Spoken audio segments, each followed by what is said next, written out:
Hello! నమస్తే. నేను మీ పద్మావతి పెనుగొండ. ఈ చెట్టు చిక్కుడుకాయలతో పచ్చడి చేద్దాం ఈరోజు. నిలవ పచ్చడండి. కాపు చాలా బాగొచ్చింది. అందుకని కొంచెం పచ్చడి చేస్తున్నాను. చిక్కుడుకాయ పచ్చడి చాలా బావుంటుంది. ఇట్లా కోసి ముందు కడిగి ఇట్లా ఆరబెట్టుకోవాలి. అంగుళం ముక్కలు కట్ చేసుకోవాలి. లేదు గింజ చిక్కుడైతే, పొట్టు చిక్కుడైతే కాయ ఏసుకోవచ్చు. ఇయి కొంచెం పొడవున్నాయని నేనిలా కట్ చేసి పెట్టుకున్నాను.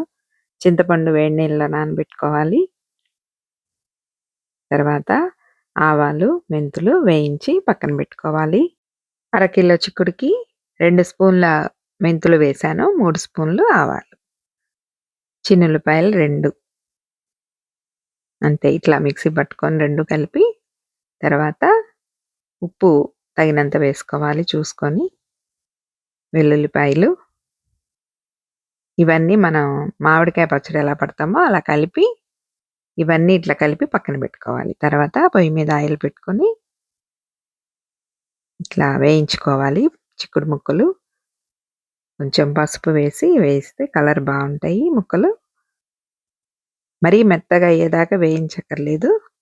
కొంచెం మనకి పచ్చి వాసన పోయేదాకా ఉంచుకొని తీసేసుకొని పక్కన పెట్టుకోవాలి.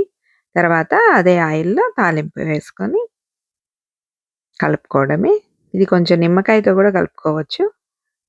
కాతే నిమ్మకాయ కన్నా చింతపండుతో చాలా బావుంది. అందుకని నేను ఇదే చేస్తాను. ఇంగువ వేసుకొని ముక్కల్లో వేసి కలిపేసుకోవడమే. తర్వాత ఇంకో కప్పు ఆయిల్ వేసుకొని చింతపండు గుజ్జు, కొద్దిగా పసుపు వేసి వేయించుకోవాలి. ఆయిల్ పైకి వచ్చే వరకు ఇట్లా గుజ్జు వేయించుకొని చూసారా ఎంత థిక్‌గా అయిపోయింది.